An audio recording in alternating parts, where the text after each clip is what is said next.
Vaidade que levou à morte. Polícia e vigilância sanitária investigam se produto usado em bronzeamento pode ter causado parada cardíaca em estudante de 20 anos. 60 centavos mais barata. Gasolina no DF segue em ritmo de queda e o governo federal estuda prorrogar intervenção na Cascol. Lava Jato, Lula era o comandante máximo do esquema, diz Ministério Público.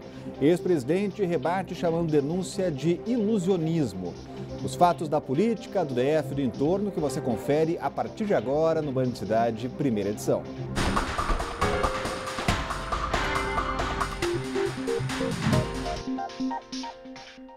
Olá, muito boa tarde a você.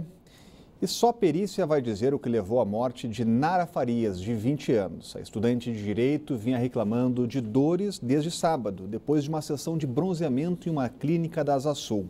Ontem ela teve 2 paradas cardíacas e não resistiu.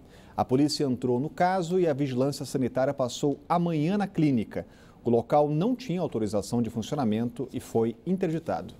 Com auxílio de mangueiras, agentes da Vigilância Sanitária retiraram equipamentos da clínica de bronzeamento natural que funcionava na 705 Sul. A ação foi feita um dia depois da morte da estudante de Direito, Nara Farias Preto, de 20 anos. No último sábado, a estudante passou por esse processo de bronzeamento natural. Depois disso, ela começou a reclamar de dores no corpo e também passou 2 noites sem dormir. Diante da situação, familiares resolveram levá-la ao HFA, onde foi diagnosticada desidratação e queimaduras de 1º grau. Nara chegou a ter 2 paradas cardíacas. Foi então que ela foi encaminhada para a UTI desse hospital, que fica no Lago Sul, mas não resistiu e morreu na madrugada de quarta-feira. Nara foi enterrada hoje na cidade natal, Mara Rosa de Goiás, região que fica a quase 400 quilômetros do DF. De acordo com a Vigilância Sanitária, o local não tinha autorização para funcionar e, além da clínica de estética, a casa também era usada como pousada. Não é permitido, tá? Por isso que a gente está apreendendo esses equipamentos, estamos interditando o local e vamos autuar também. A dona do imóvel informou que não sabia que a casa tinha essa finalidade. Eu moro no Rio, né? Eu aluguei a casa, então eu não tinha conhecimento do que se passava por aqui. Então eu vim aqui, inclusive essa semana, por coincidência, eu estava aqui, né? E fiquei sabendo da tragédia, né?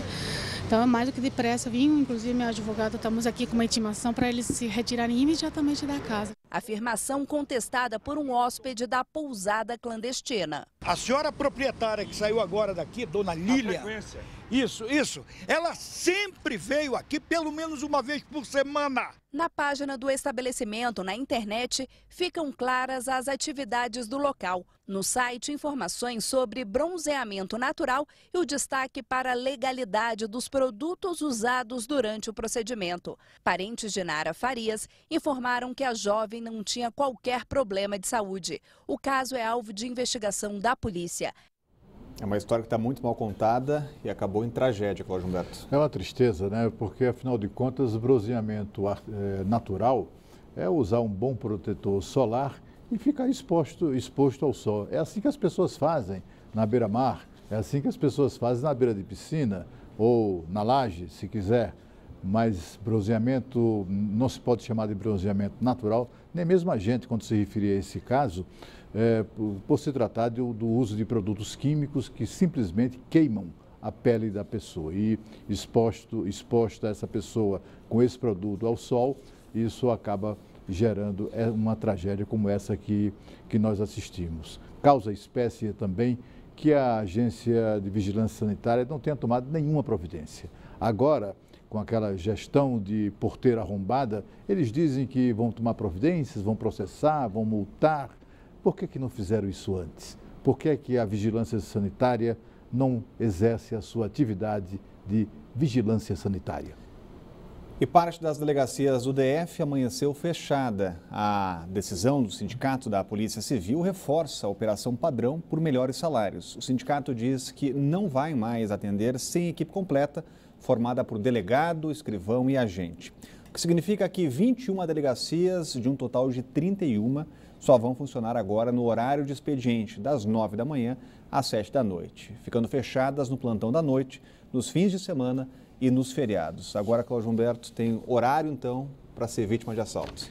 Agora o GDF precisa esclarecer, afinal de contas, ao distinto público, se é o sindicato que está fazendo a gestão agora da segurança pública. Porque, afinal de contas, é esse sindicato que decide quando a delegacia abre ou quando fecha, qual é o horário de atendimento. Fazer essa suspensão de atendimento entre as 19 horas e ao meio-dia do dia seguinte, isso aí está mais parecendo uma escala de folga inaceitável. Olha, as reivindicações dos policiais civis, sejam eles agentes, escrivães ou delegados, são reivindicações muito justas. Eles de fato, o GDF deve a eles muito dinheiro, reajustes, etc. Mas é preciso levar em conta que paralisações como essas são ilegais. A lei proíbe que a polícia faça paralisações como dessa natureza. E, de outro lado, é preciso que essas categorias, como a dos policiais, compreendam que o governo do Distrito Federal quebrou, faliu, exatamente porque cedeu à pressão de muito pelego sindical no nosso passado recente, nos últimos anos, para fechar acordos de reajuste impagáveis, e o resultado hoje é que temos um orçamento belíssimo, aliás, padrão suíço, de um orçamento de 31 bilhões de reais do GDF, e dos quais quase 27 bilhões são para pagar salários. Aí não sobra nada para ninguém, muito menos para o bem-estar dos 3 milhões de moradores do DF que trabalham para pagar salários a 100 mil pessoas. O Ministério Público acusou Lula de ser o comandante máximo do esquema de corrupção investigado na Lava Jato. O ex-presidente, Dona Marisa e mais 6 foram denunciados por crime na negociação de um triplex no Guarujá. O chefe da Força Tarefa de Curitiba disse que o esquema visava perpetuar o PT no poder e cria uma propinocracia. A acusação contra o ex-presidente Lula foi feita logo no início da entrevista pelo procurador da República, Deltan Dallagnol. Hoje, o Ministério Público Federal acusa o senhor Luiz Inácio Lula da Silva como comandante máximo do esquema de corrupção identificado na Lava Jato. Dallagnol esclareceu que a denúncia se referia a 3 contratos da OAS com a Petrobras, que envolveriam 87 milhões de reais em corrupção e 3 milhões e 700 mil reais de lavagem de dinheiro. Esse valor de lavagem de dinheiro corresponde a propinas pagas de modo dissimulado ao ex-presidente Lula. O procurador mostrou um esquema com evidências de que Lula seria o comandante do esquema de corrupção. Que as evidências apontam que o Petrolão era apenas uma parte de um quadro muito maior, que será aqui chamado de propinocracia ou governo regido pelas propinas. O procurador contou que o esquema de corrupção tinha 3 finalidades: a governabilidade, a perpetuação no poder e o enriquecimento ilícito. De fato, Lula está sendo acusado formalmente, nesse momento, por ter recebido dissimuladamente 3,7 milhões de reais em propinas que foram dadas pela construtora OAS, derivadas de um caixa geral de dívidas e propinas em função de contratos com a administração pública federal e, particularmente, com a Petrobras.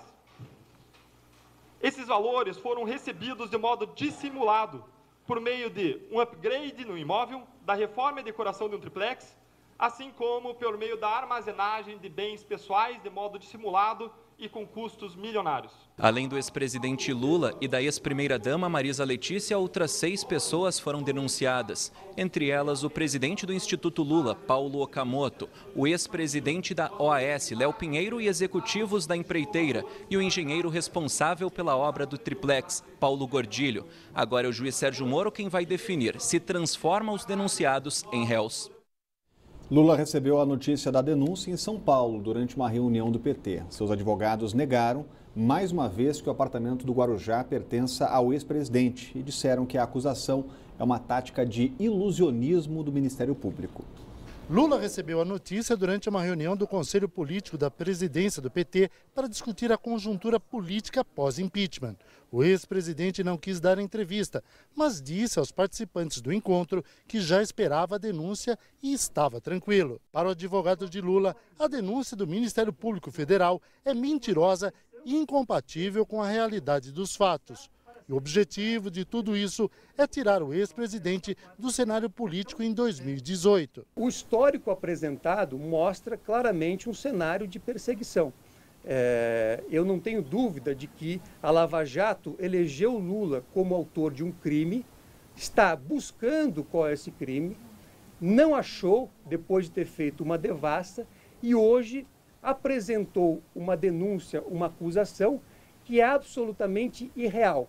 É uma tática de ilusionismo, porque atribui uma propriedade que simplesmente não existe. Se houver um mínimo de justiça, essa denúncia não deveria ser acatada, que está mais que comprovado que o presidente Lula nunca foi proprietário de apartamento, nunca se beneficiou ilegalmente de nada usando seu cargo.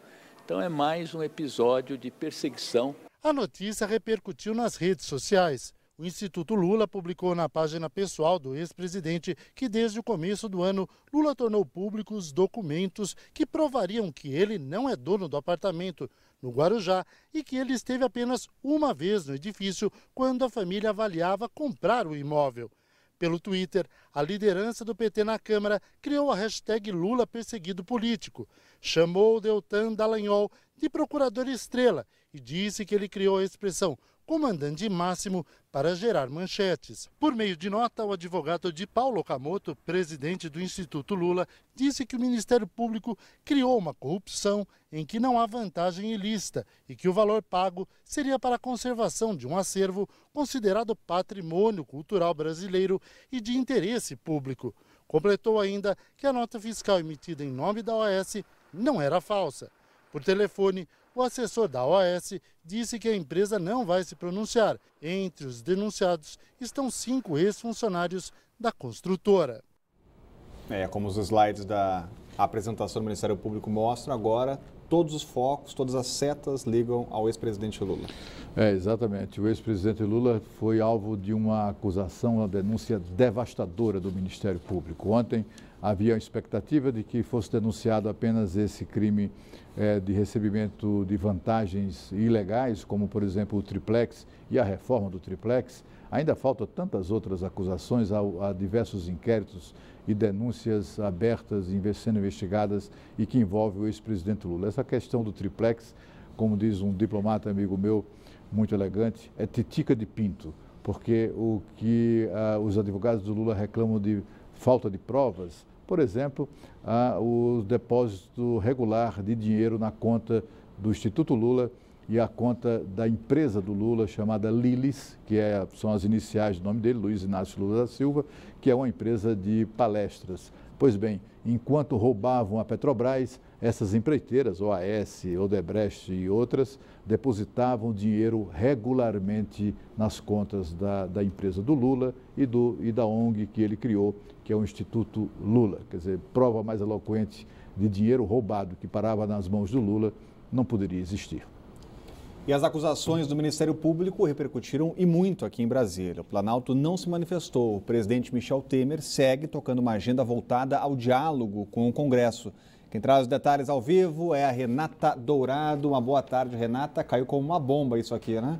Pois é, Rodrigo, boa tarde para você, para o Cláudio Humberto, para todos que nos acompanham. Como não poderia deixar de ser, a repercussão no Congresso Nacional foi imediata, né? Os opositores aí do ex-presidente Lula consideraram bastante graves essas denúncias do Ministério Público Federal. Alguns até chegaram a dizer que com isso se encerra a carreira política do ex-presidente, né? E de fato, Rodrigo, o que acontece? Se ele for condenado em segunda instância até 2018, que é quando teremos aí novas eleições presidenciais, ele vai se enquadrar ali naquela lei da ficha limpa e não vai poder se candidatar. Mas a gente lembra o seguinte, houve uma denúncia do Ministério Público Federal, agora caberá ao juiz Sérgio Moro acatar, aceitar ou não essa denúncia. Se aceitar, ele e essas outras pessoas vão virar réus nesse processo e aí, como a gente está falando, a partir daí vai ter todo um julgamento. Se ele for condenado em segunda instância, até 2018, de fato, ele não vai poder mais se candidatar. Por outro lado, os defensores de Lula, né, criticaram essa coletiva aí do Ministério Público Federal, disseram que os